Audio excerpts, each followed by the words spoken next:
नूतन जलधर रुचये गोपवधूटी दुकूल चौराय तस्मै कृष्णाय नमः संसार महीरुहस्य बीजाय।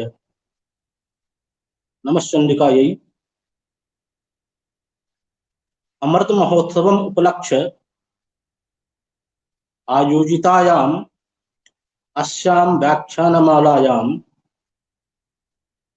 अहं हरियाणा संस्कृत अकादम्याः निदेशक महोदयैः आदिष्टः किञ्चित् वक्तुं तेषाम् आदेशं शिरसि निधाय किञ्चित् वक्तुम् उत्सहे। तत्र मदीयः विषयः वर्तते काव्यार्थ विचारः।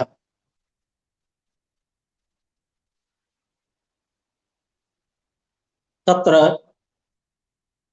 काव्यार्थस्य विचारः इति काव्यार्थ विचारः। तत्र काव्यं नाम किम् इति विषये किञ्चिदादौ वक्तुम् इहे। मान्याः संस्कृत साहित्ये काव्यस्य नैके भेदाः भवन्ति। केचन भेदाः गद्यपद्यमयत्वेन वर्तन्ते, केचन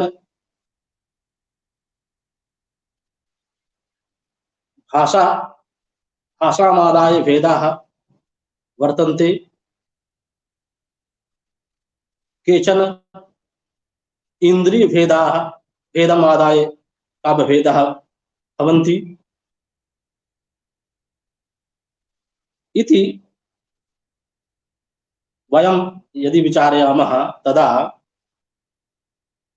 ध्वनिः गुणीभूत व्यंग गुणीभूतव्यङ्गादयः ये भेदाः सन्ति ते तु इंद्रिय भेदम् आदाय भेदाः भवन्ति, चमत्कार भेदम् आदाय भेदाः भवन्ति।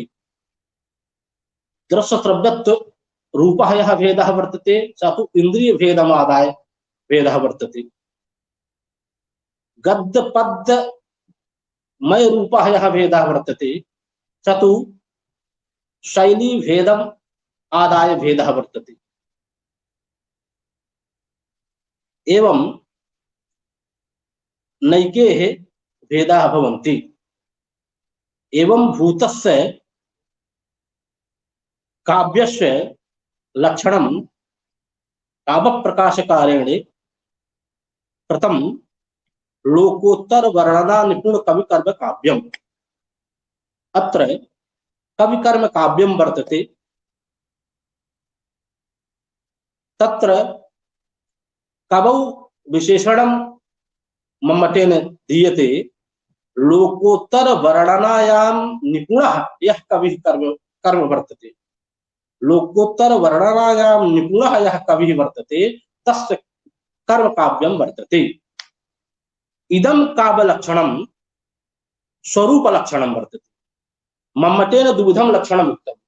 एकं लोकोत्तर वर्णना निपुण कविकर्म काव्यं वर्तते, अपरञ्च तददोषौ शब्दार्थौ शब्दावलङ्कृतिः पुनः क्वाप् इति काव्यलक्षणं वर्तते। लोकोत्तर वर्णनायां निपुणः यः कविः कर्म वर्तते तत्काव्यम् एवं इदं काव्यं काव्यलक्षणं स्वरूपलक्षणं वर्तते। यतोहि द्विविधं लक्षणं वेदान्तादौ सिद्धं वर्तते, स्वरूपलक्षणं तटस्थलक्षणं च। स्वरूपमेव लक्षणं स्वरूपलक्षणं, तटस्थलक्षणं भवति यावत् लक्ष्यकालमनुवस्थितत्वे सति व्यावर्तकत्वम्। अर्थात् कादाचित्कं यत् लक्षणं भवति सर्वत्र लक्षणे सर्वत्र सदैव विद्यमानं न भवति। यथा भगवतः लक्षणं यतो इमानि भूतानि जायन्ते येन जातानि जीवन्ति इति लक्षणं तटस्थलक्षणं वर्तते। यतः यस्मात् परब्रह्मणः इमानि भूतानि जायन्ते, इदं लक्षणं तटस्थलक्षणं। यतोहि परब्रह्मण भगवतः भगवान सदैव जगत सृष्टिं न करोति, अतः इदं कादाचित्कं लक्षणं वर्तते। तथैव तददोषौ शब्दार्थौ सगुणावलङ्कृते पुनः क्वापि इति काव्य लक्षणं तटस्थ लक्षणं वर्तते। यतो हि कदाचित् गुणालंकार रहितौ शब्दार्थौ अपि काव्यं भवतः। यत्र रसजन्य चमत्कारः वर्तते तत्र अलंकारस्य आवश्यकता न भवति। अलंकारेण विनापि काव्यपद व्यवहारः भवति। अतः सालंकारौ शब्दार्थौ सगुणौ शब्दार्थौ अदोषौ शब्दार्थौ काव्यं भवतः यत् इदं लक्षणं वर्तते तत्र तटस्थ लक्षणम् इति वक्तुं शक्यते। एवं भूतस्य लोकोत्तर वर्णनाया वर्णन निपुण कवि कर्मणः अर्थः अस्माभिः अत्र विचार्यते। वस्तुतः काव्यशास्त्रे अर्थः त्रिविधा भवति। अर्थो वाच्यश्च लक्ष्यश्च व्यङ्ग्यश्चेति त्रिधा मतमिति विश्वनाथेन साहित्यदर्पणे उक्तम्। वाच्यार्थः लक्ष्यार्थस्तु न काव्यार्थः। कुतः इति वाच्यार्थः लक्ष्यार्थस्तु काव्यस्य उपायभूतः, काव्यार्थस्य उपायभूतः। काव्यार्थः कः इति उक्ते व्यङ्ग्यार्थः एव काव्यार्थः वर्तते। व्यङ्ग्यार्थः एव काव्यार्थः वर्तते। अयञ्च अर्थः शब्दः शब्दं कविः न निर्माति, यतो शब्दः तु नित्यः भवति। अर्थः कविः अर्थं निर्माति। सच अर्थः अस्माकं साहित्यशास्त्रे स्वतः संभवी कविप्रौढोक्ति कविनिबद्ध प्रौढोक्ति भेदेन अनेक विधा भवति। अयं वस्तुरूपः अर्थः। वस्तुरूपः वस्तुः चमत्कारी यः अर्थः भवति स वस्तु भवति। यद्यपि वस्तुपदेन वस्तुपदं वस्तुरूपः यः अर्थः वर्तते सः वस्तुपदेन चमत्कारी यः अर्थः स वस्तु स तु अलङ्कारो भी भवति। यतो हि अयं केवलान्वयी भवति। केवलान्वयी यस्य कदाचित् अविभाव केवलान्वयी सः भवति। वस्तुपदेन अलङ्कारोऽपि विवक्षितः भवति। अतः अनलङ्कारं वस्तुरूपं व्यङ्ग्यमिति काव्यप्रकाशकारेण उक्तम्। अतः वस्तु अर्थः द्विविधः स्वतः संभवी कविप्रौढोक्ति च।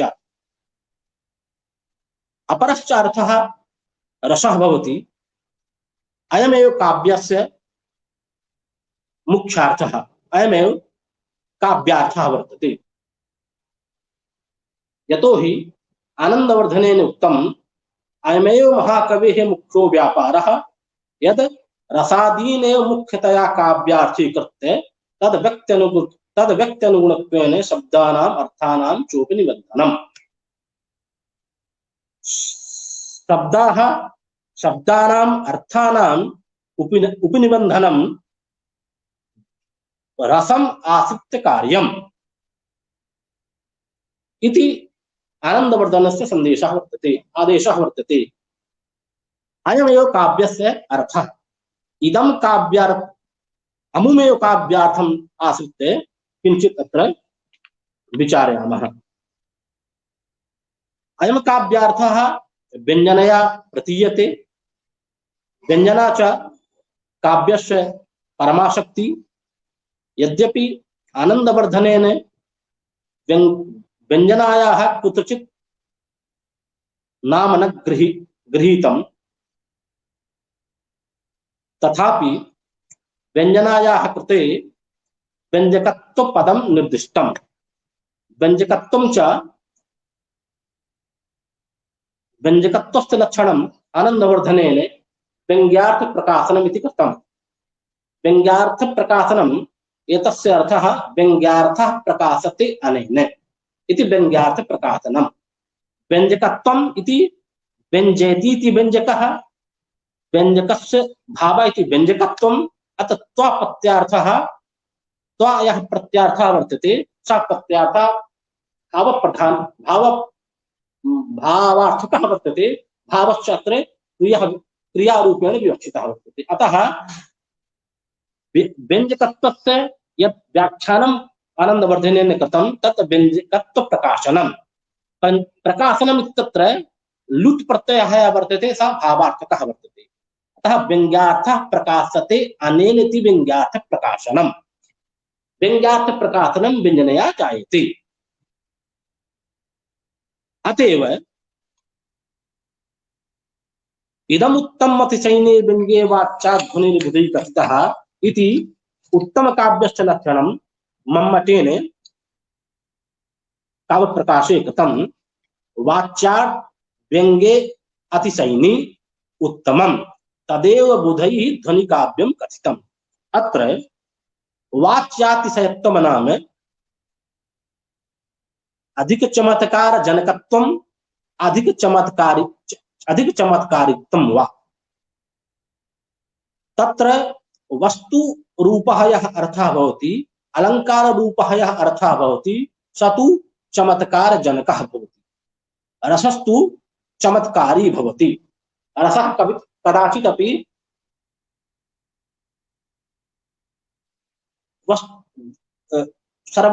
रसस्तु सर्वदैव व्यंग्यः भवति, कदाचित् वाच्यः न भवति।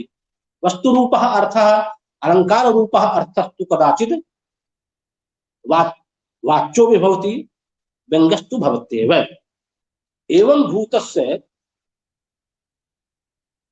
अर्थस्य विचारः अत्र यथामति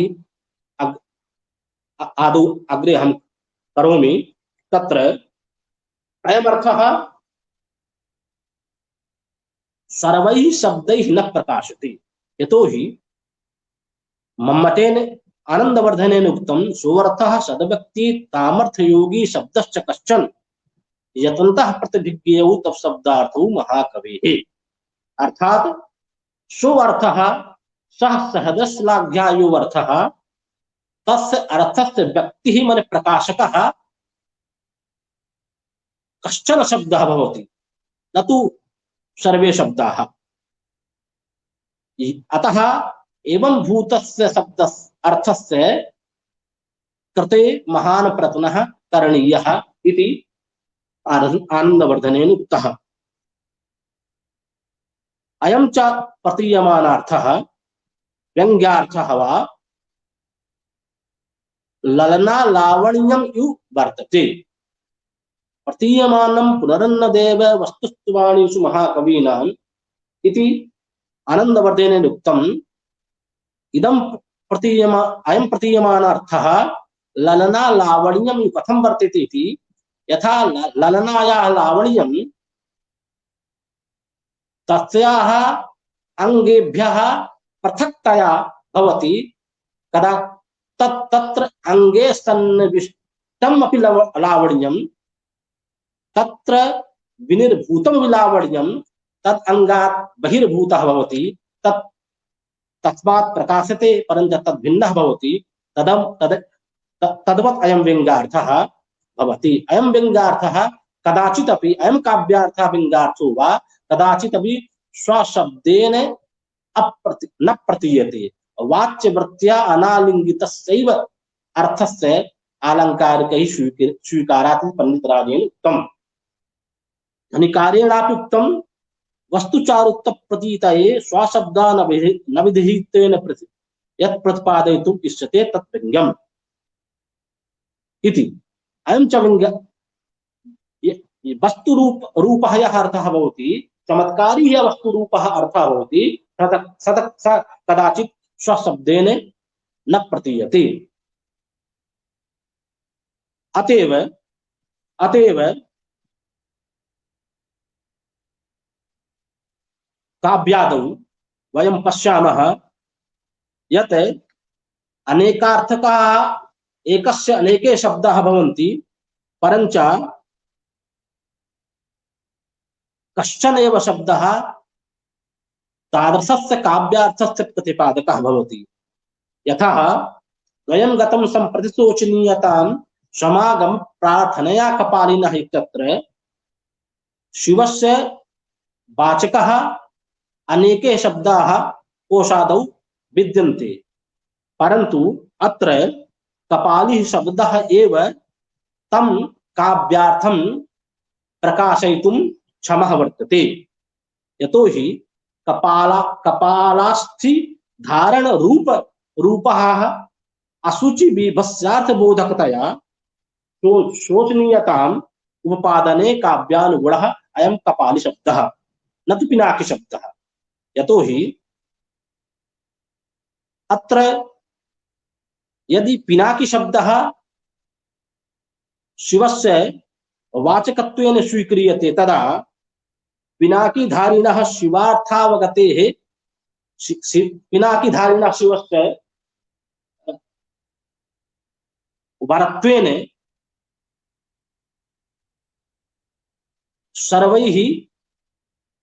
सर्वाभिः नायिकाभिः इच्छते।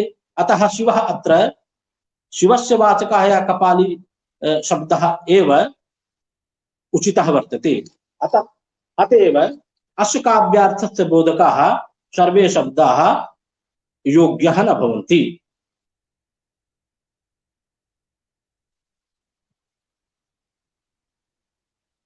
अयमेव काव्यार्थः